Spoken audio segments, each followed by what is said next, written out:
S R Vishwanath ಕೊಲೆಗೆ ಸಂಚು ಮಾಡಿರುವ ಆರೋಪಕ್ಕೆ ಸಂಬಂಧಪಟ್ಟ ಹಾಗೆ ಗೋಪಾಲಕೃಷ್ಣ ವಿರುದ್ಧ ದೂರನ್ನ ಕೊಟ್ಟಿದ್ದಾರೆ ವಿಶ್ವನಾಥ್. ಹೆಚ್ಚಿನ ಮಾಹಿತಿಯನ್ನ ನೀಡೋದಕ್ಕೆ ಠಾಣೆಗೆ ವಿಶ್ವನಾಥ್ ಅವರ ಆಗಮನ ಆಗಿದೆ. ಪೊಲೀಸರಿಗೆ ವಿಶ್ವನಾಥ್ ಅವರು ಮಾಹಿತಿಯನ್ನ ನೀಡಬೇಕಾಗತ್ತೆ. ಈಗ ಅಂದ್ರೆ ಎಫ್ಐಆರ್ ಕೂಡ ಒಂದ್ ಕಡೆ ದಾಖಲಾಗಿದೆ ಈಗ. ಬಟ್ ಇನ್ನೊಂದು ಕಡೆ ಪೊಲೀಸರು ಕೂಡ ಮಾಹಿತಿಯನ್ನ ಪಡ್ಕೊಳ್ಳೋದಕ್ಕೆ ನೋಟಿಸ್ ಅನ್ನ ನೀಡುವಂತಹ ಸಾಧ್ಯತೆ ಇತ್ತು. ರಾಜಾನುಕುಂಟೆ ಠಾಣೆಗೆ ಆಗಮಿಸಿದ್ದಾರೆ ಎಸ್ಆರ್ ವಿಶ್ವನಾಥ್ ಅವರು. ಏನು ದಾಖಲೆ ಕೇಳ್ತಾರೋ ಎಲ್ಲವನ್ನ ಕೊಡ್ತೀನಿ ಅಂತ ಹೇಳಿದ್ದಾರೆ. ಫರ್ದರ್ ಕೆಲವು ಸ್ಟೇಟ್ಮೆಂಟ್ಗಳನ್ನು ಕೇಳಿದ್ದಾರೆ. ನಾವೇನಾದರೂ ಹೇಳಿಕೆ ಏನಾದರೂ ಇದೆಯಾ ಅಂತೇಳಿ. ಇಲ್ಲ, ಇದು ಸರಿಯಾದ ದಿಕ್ಕಿನಲ್ಲಿ ತನಿಖೆ ಆಗಬೇಕು ಅಂತಕ್ಕಂಥದ್ದು ಮತ್ತು ಕೆಲವು ಮಾಹಿತಿಗಳನ್ನು ಕೂಡ ನಾನು ಹೇಳಿದ್ದೀನಿ. ಎಷ್ಟೊತ್ತಿಗೆ ನನಗೆ ಎನ್ವಲಪ್ ಕವರು, ನಾನು ಸಹಜವಾಗಿ ಕಚೇರಿಗೆ ಬಂದಾಗ ರಾತ್ರಿ ಹೊತ್ತು ನಾನು ಎಷ್ಟೇ ತಡವಾಗಿ ಬಂದರೂ ಒಂದು ಸರಿ ಆಫೀಸಲ್ಲಿ ಕೂತ್ಕೊಂಡು ಅವತ್ತು ಬೆಳಗ್ಗೆಯಿಂದ ಬಂದಿರತಕ್ಕಂಥ ಪತ್ರಗಳು ಮತ್ತು ಕೆಲವು ಲೆಟರ್ಗಳು ಸೈನ್ ಮಾಡೋದು ನಾನು ನೋಡ್ತೀನಿ. ಆ ಸಂದರ್ಭದಲ್ಲಿ ಈ ಪತ್ರವನ್ನು ಕೂಡ ನೋಡಿ ಮತ್ತು ಏನು ಒಂದು ಪೆನ್ ಡ್ರೈವ್ ಇತ್ತಲ್ಲ, ಅದನ್ನು ನನ್ನ ಮಗ ಮತ್ತು ನನ್ನ ಸೋಷಿಯಲ್ ಮೀಡಿಯಾ ಹುಡುಗನಿಂದ ಕರೆಸಿ ಅದನ್ನು ಪೂರ್ತಿ ನೋಡಿದ್ವಿ. ಸುಮಾರು ಹೆಚ್ಚು ಕಮ್ಮಿ 3 ಗಂಟೆವರೆಗೂ ಕೂಡ ಅದು ಐತೆ.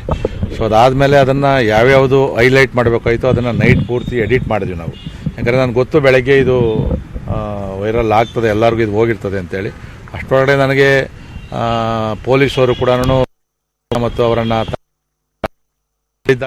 ಮಾಹಿತಿ ಬಂದಾದಮೇಲೆ ಸೊ ಅದನ್ನು ಎಡಿಟ್ ಮಾಡಿದ್ದೀವಿ ಅನ್ನೋತಕ್ಕಂಥ ಮಾಹಿತಿಯನ್ನು ಕೂಡ ಕೊಟ್ಟು ಅದನ್ನೇ ನಾವು ಎಲ್ಲ ಮಾಧ್ಯಮದವರು ಕೂಡ ಕೊಟ್ಟಿದ್ದೀವಿ. ಬಟ್ ಅದು ಪೂರ್ತಿ ಎಡಿಟ್ ಆಗದೇ ಇರತಕ್ಕಂಥ ಕಾಪಿಯನ್ನು ಇವತ್ತು ಅವರಿಗೆ ಪೊಲೀಸವರಿಗೆ ಹಸ್ತಾಂತರವನ್ನು ಕೂಡ ಸೊ ನಾವು ಮಾಡಿದ್ದೀವಿ.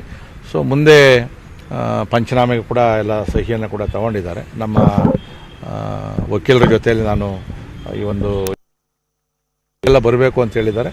ಅವರು ಮುಂಚಿತವಾಗಿ ತಿಳಿಸಿದಾಗ ನನ್ನ ಬ್ಯುಸಿ ಶೆಡ್ಯೂಲರ್ ಇರುತ್ತೆ, ಮುಂಚಿತವಾಗಿ ಹೇಳಿದಾಗ ನಾನು ಬರ್ತೀನಿ ಅಂತ. ಸೊ ಅವರ ಯಾವಾಗ ಕರೀತಾರೋ ಅವಾಗ ಬಂದು ಅವರ ತನಿಖೆಗೆ ನಾನು ಸಹಕಾರವನ್ನು ಕೊಡ್ತೀನಿ ಅಂತಕ್ಕಂಥ ಮಾತನ್ನು ತನಿಖಾಧಿಕಾರಿಗಳು ಹೇಳಿದ್ದೀನಿ.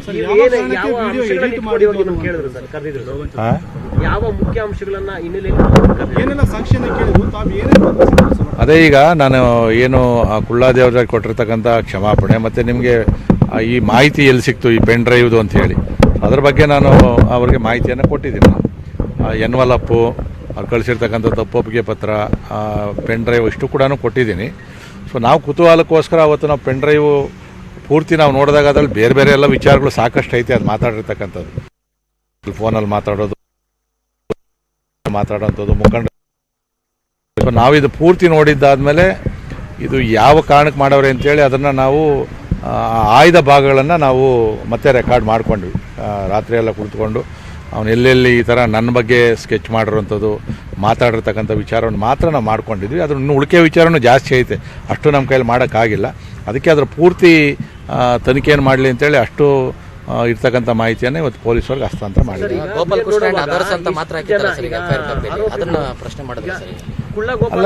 ಅಲ್ಲ ಅದರಲ್ಲಿ ನಾನು ನನ್ನ ಕಂಪ್ಲೇಂಟಲ್ಲಿ ಅವರ ಎಲ್ಲ ಹೆಸರು ಕೂಡ ಹಾಕಿದ್ದೀನಿ. ಎಫ್ಐಆರ್ ಕಾಪಿಯಲ್ಲೂ ಕೂಡ ಗೋಪಾಲಕೃಷ್ಣ ಮತ್ತು ಇತರರು ಅಂತ ಐತೆ. ಅದರಲ್ಲಿ ಕುಳ್ಳಾದೇವರಾಯದು ಹೆಸರು ಐತೆ.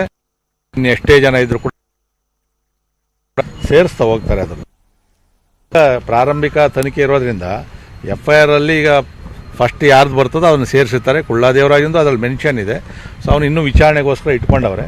ವಿಚಾರಣೆ ಪೂರ್ಣ ಆದಮೇಲೆ ಎಫ್ಐಆರ್ ಅಲ್ಲಿ ಅಡಿಷನಲ್ ಆಗ್ತಾ ಹೋಗ್ತದೆ. ಅದು ಪೊಲೀಸ್ ಪ್ರೊಸೀಜರ್. ಸರ್ ನನಗೆ ಗೊತ್ತಿಲ್ಲ. ಒಂದ್ಸರಿ ಶ್ರೇಯಸ್ ಹೋಟ್ಲಲ್ಲಿ 3 ಜನ ಆಂಧ್ರದವ್ರು ಬಂದು 3 ದಿನದಿಂದ ಅಲ್ಲಿ ಅವರೇ ಅಂತೇಳಿ ಅವ್ರ ಜೊತೆಯಲ್ಲಿ ಫೋನಲ್ಲಿ ಮಾತಾಡಿರ್ತಕ್ಕಂಥದ್ದು. ಮತ್ತು ಆ ತಪ್ಪೊಪ್ಪಿಗೆ ಪತ್ರದಲ್ಲೇ ಒಂದು 3-4 ಜನದ ಹೆಸರನ್ನು ಕುಳ್ಳಾದೇವರಾಜ್ ಪ್ರಸ್ತಾವನೆ ಮಾಡವನೆ. ಅಂದರೆ ಆಂಧ್ರದ ಸುಪಾರಿ ಕಿಲ್ಲರ್ಸ್ ಬಂದಿದ್ದರು, ಅವ್ರ ಹೆಸರುಗಳು ಕೂಡ ಮೆನ್ಷನ್ ಮಾಡವನೆ. ಅದ್ರದ್ದು ಆ ಕಾಪಿಯನ್ನು ಕೂಡ ನಾನು ಪೊಲೀಸರಿಗೆ ಹಸ್ತಾಂತರವನ್ನು ಕೂಡ ನಾವು ಮಾಡಿದ್ದೀವಿ. ಬಹುಶಃ ಈಗ ಮೇಲ್ನೋಟಕ್ಕೆ ಒಂದು 4-5 ಜೊತೆಯಲ್ಲಿ ಹೊರಗಡೆಯವ್ರ ಜೊತೆಯಲ್ಲಿ ಅವ್ರು ಮಾತುಕತೆ ಮಾಡಿರ್ತಕ್ಕಂಥದ್ದು ಈಗಿರ್ತಕ್ಕಂಥದ್ದು. ಸೊ ಅವ್ರ ಕಾಲ್ ಡೀಟೇಲ್ಸ್ ಅವೆಲ್ಲ ತೊಗೊಂಡಾದ್ಮೇಲೆ ಇನ್ನೆಷ್ಟು ಜನ ಇದ್ರ ಹಿಂದೆ ಇದ್ದಾರೆ ಅಂತಕ್ಕಂಥದ್ದು ಮಾಹಿತಿ ಗೊತ್ತಾಗ್ತದೆ. ನಾನು ಅವ್ರನ್ನೇ ಭೇಟಿ ಮಾಡೋವಂಥ ಅವಶ್ಯಕತೆನೂ ಇಲ್ಲ. ಯಾಕಂದರೆ ಅವರು ನಮ್ಮ ಮೇಲೇ ಈ ಥರ ಮಾಡಿರುವಾಗ ಅವ್ರು ಮಾತಾಡೋಂಥ ಅವಶ್ಯಕತೆನೂ ಇರೋದಿಲ್ಲ. ಮತ್ತು ತಪ್ಪಾಗ್ತದೆ ಆ ಠಾಣೆಯಲ್ಲಿ ಹೋಗಿ ಅವ್ರು ಮಾತಾಡೋಂಥದ್ದು. ನಾನು ಮಾತಾಡಲಿಲ್ಲ. ಇಷ್ಟೆಲ್ಲ ಆಗಿದೆ, ಎಫ್ಐಆರ್ ಆಗಿದೆ, ಇನ್ನೂ ಕೂಡ ಬಂಧನ ಆಗಿಲ್ಲ ಗೋಪಾಲಕೃಷ್ಣ ಅವ್ರನ್ನ. ಮೊನ್ನೆ ಹಂಗೆ ಬಿಟ್ಟು ಕಳಿಸಿದ್ದಾರೆ. ಇದ್ರ ಬಗ್ಗೆ ನಾನು ಚರ್ಚೆ ಮಾಡಿದ್ರೆ ಈಗ ಎಫ್ಐಆರ್ ಆದ ತಕ್ಷಣ ಅರೆಸ್ಟ್ ಮಾಡಬೇಕು ಅಂತಲ್ಲ, ತನಿಖೆನೂ ಆಗಬೇಕು.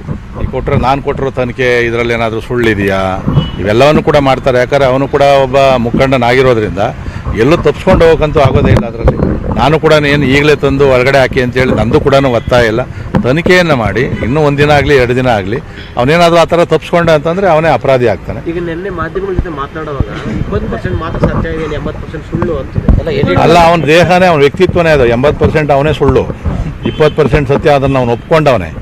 ಅಂದರೆ ಈಗ ಎಲ್ಲೋ ದಾರಿ ತಪ್ಪಿಸುವಂಥ ಕೆಲಸ ನಾವು ಮಾಡಬಾರ್ದು. ಯಾವುದೋ ಫೋಟೋಗಳು ತಂದು ಕುಳ್ಳ ದೇವರಾಜ್ ಇವ್ರ ಜೊತೆಯಲ್ಲಿದ್ದ ಬಲಗೈ ಬಂಟ ಎಲ್ಲ ಹೇಳ್ತಾನಲ್ಲ, ನನ್ನ ಬಲಗೈ ಬಣ್ಣ ಹತ್ರ ಯಾಕೆ ಮಾತಾಡ್ಬೇಕು? ಇವೆಲ್ಲ ಯಾರನ್ನ ಮಾತಾಡ್ತಾರ? ಬುದ್ಧಿ ಇಲ್ದವ್ರು ಮಾತಾಡಬೇಕು. ಅವನು ಮಾತಾಡೋದ್ರಲ್ಲೇ ಸಿಗಾಕೊಂತಾನೆ. ಈಗ ನನ್ನ ಹತ್ರ 100 ಜನ ನೋಡಿ, ಹಿಂದೆ ಇಷ್ಟು ಜನ ಅವರೇ, ಯಾರು ನಿಂತವ್ರೆ ನನಗೇನು ಗೊತ್ತಿರ್ತದೆ? ಆ ಫೋಟೋಗಳನ್ನ ತೆಗಿಯೋಂಥದ್ದು, ಕಾರ್ಯಕ್ರಮಗಳು ಬಂದಂಥವ್ರು ಇವರು ಬಲಗೈ ಬಂಟ ಅಂತ ಹೇಳ್ತಕ್ಕಂಥದ್ದು. ನಾನು ಬಲಗೈ ಬಂಟ್ರೆ ಈಗ ಬಂದಿರ್ತಕ್ಕಂಥವ್ರು ಅವರಲ್ಲ. ಸೊ ಅದಕ್ಕೋಸ್ಕರ ಕುಳ್ಳ ದೇವರಾಜ್ ನನ್ನ ಪರಿಚಯ ಇಲ್ಲ ಅಂತ ನಾನು ಯಾವತ್ತೂ ಕೂಡ ಹೇಳಲಿಲ್ಲ. ನಮ್ಮ ಜೊತೆಯಲ್ಲಿ ಊರದ ಕಾರ್ಯಕ್ರಮ ಆದಾಗ ಬೇರೆ ಬೇರೆ ಜೊತೆಯಲ್ಲಿ ಬಂದು ಕರೆದಿರ್ತಕ್ಕಂಥ ನಮ್ಮ ಮನೇಲಿ ಫೋಟೋಗಳೈತೆ. ನಾನು ಹಿಂದೆ ಚುನಾವಣೆಯಲ್ಲಿ ನಿಂತಾಗ ಕೂಡ ಅವ್ರ ಏರಿಯಾಗೆ ಹೋದಾಗ ಇರ್ತಕ್ಕಂಥ ಫೋಟೋಗಳು ತೊಗೊಂಡವನೇ. ತಪ್ಪಿಸ್ಕೊಳಕ್ಕಾಗೋದಿಲ್ಲ, ಅಪಾದನೆಯಿಂದ ತಪ್ಪಿಸ್ಕೊಳಕ್ಕಾಗೋದಿಲ್ಲ ಅದ್ರದ್ದು. ಸೊ ಅವನು ಕೂಡ ಹೇಳೋನೆ ಇದು ಸುಳ್ಳು ಅಂತೇಳಿ. ಸುಳ್ಳು ಆದರೆ ಆಗ್ತದೆ.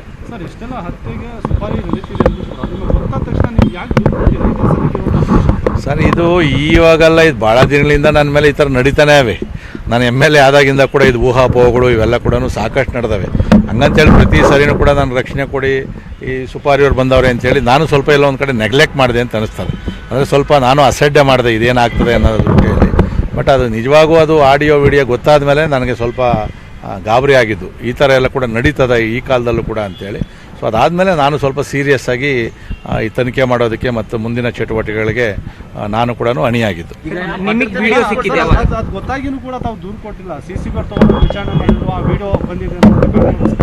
ಈಗ ಅಲ್ಲ, ಹೆಂಗೆ ದೂರು ಕೊಡ್ತೇವೆ ಏನೂ ಗೊತ್ತಿಲ್ಲದ್ರೆ ಯಾರ ಮೇಲೂ ದೂರು ಕೊಡೋಕ್ಕಾಗೋದಿಲ್ಲ. ಕೊನೆಗೆ ಅಕಸ್ಮಾತ್ ಈಗ ಆಡಿಯೋ ವಿಡಿಯೋ ಬಂತು, ನಮಗೇನೋ ಒಂದು ಸ್ವಲ್ಪ ಮಾತಾಡೋದಕ್ಕೆ ವಾಯ್ಸ್ ಆಯಿತು. ಏನು ಇಲ್ದಿರೋ ಒಬ್ಬ ಮುಖಂಡನ ಮೇಲೆ ನಾನು ಬೇಗ ಕೊಡೋದ್ರೆ ಪೊಲೀಸರು ಕಂಪ್ಲೇಂಟು ತೊಗೊಳೋದಿಲ್ಲ. ಮತ್ತು ಇದೆಲ್ಲ ಒಂದು ಕಡೆ ರಾಜಕೀಯ ಉನ್ನಾರ ಅಂತೇಳಿ ಈಗೇನು ಹೇಳ್ತಾವ್ರೆ ಅದಕ್ಕಿಂತ 10 ಪಟ್ಟು ಅವ್ರು ಮಾಡ್ತಾಯಿದ್ರು. ಸೊ ಸರಿಯಾದ ಸಾಕ್ಷಿದಾರಗಳು ಸಿಕ್ಕಿದ್ದಾದಮೇಲೆ ಇವತ್ತು ನಾನು ಇದನ್ನು ತೀವ್ರ ಆಗಬೇಕು ಅಂತೇಳಿ ಒತ್ತಾಯ ಮಾಡ್ತೀನಿ. ನಾನೇನು ಯಾವತ್ತೂ ಭದ್ರತೆ ಕೇಳಲಿಲ್ಲ. ಆದರೆ ಸರ್ಕಾರ ಇವತ್ತು ಭದ್ರತೆ ತಗೊಳ್ಳೇಬೇಕು ಅಂತೇಳಿ ಅಧಿಕಾರಿಗಳು ಕೂಡ ಹೇಳಿದ್ದಾರೆ. ಅವ್ರು ಏನು ಹೇಳ್ತಾರೋ ಅದು ನಾನು ಕೇಳ್ತೀನಿ. ವಿಡಿಯೋ ಎಕ್ಸಾಕ್ಟ್ ನಿಮ್ಗೆ ಯಾವತ್ತು ಸಿಕ್ಕಿತ್ತು? ವಿಡಿಯೋ ಸಿಕ್ಕಿದ್ದು ಮೊನ್ನೆ 7-7:30 ಮನೇಲಿ ನೋಡಿದಾಗೆ ಸಿಕ್ಕಿರ್ತಕ್ಕಂಥದ್ದು. ಇಲ್ಲ, ಈಗ ನಡೀತಾ ಇರೋ ತನಿಖೆನೇ. ಈಗ ಯಾವುದೇ ತನಿಖೆ ಮಾಡಿದ್ರು ಎಲ್ಲ ಕಡೆ ನಮ್ಮ ಪೊಲೀಸ್ ಅಧಿಕಾರಿಗಳು ಇಲ್ಲಿರೋರೆ ಅಲ್ಲಿರ್ತಾರೆ, ಅಲ್ಲಿರೋರು ಇಲ್ಲಿರ್ತಾರೆ. ಮುಖ್ಯಮಂತ್ರಿಗಳು ಕೂಡ ಈಗ ಹೇಳಿರ್ತಕ್ಕಂಥದ್ದು ಈಗ ಪ್ರಾರಂಭಿಕ ಹಂತದ ತನಿಖೆ ನಡೀತಾ ಇದೆ. ಅವಶ್ಯಕತೆ ಇನ್ನೂ ಹೆಚ್ಚಿನ ತನಿಖೆ ಬೇಕು ಅಂತಂದರೆ ನಾವು ನಾಳೆ ನಾಡಿದ್ದು ಅದರ ಬಗ್ಗೆ ತೀರ್ಮಾನವನ್ನು ತೊಗೊತೀವಿ ಅಂತಕ್ಕಂಥ ಹೇಳಿಕೆಯನ್ನು ಕೂಡ ಮುಖ್ಯಮಂತ್ರಿಗಳು ಕೊಟ್ಟಿದ್ದಾರೆ.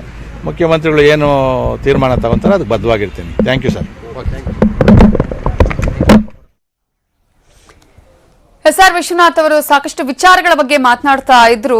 ನಾನು ಸ್ಟೇಷನ್ಗೆ ಹೋಗಿದ್ದಲ್ಲಿ ಏನೇನು ದಾಖಲೆಗಳನ್ನ ಕೊಡಬೇಕು, ಏನೇನು ಸಾಕ್ಷಿಗಳನ್ನ ಕೊಡಬೇಕು, ನನ್ನ ಹತ್ರ ಇರುವಂತಹ ಎಲ್ಲ ದಾಖಲೆಗಳನ್ನ ನಾನು ಪೊಲೀಸರಿಗೆ ತನಿಖೆಗೆ ಸಂಬಂಧಪಟ್ಟ ಹಾಗೆ ಕೊಟ್ಟಿದ್ದೇನೆ.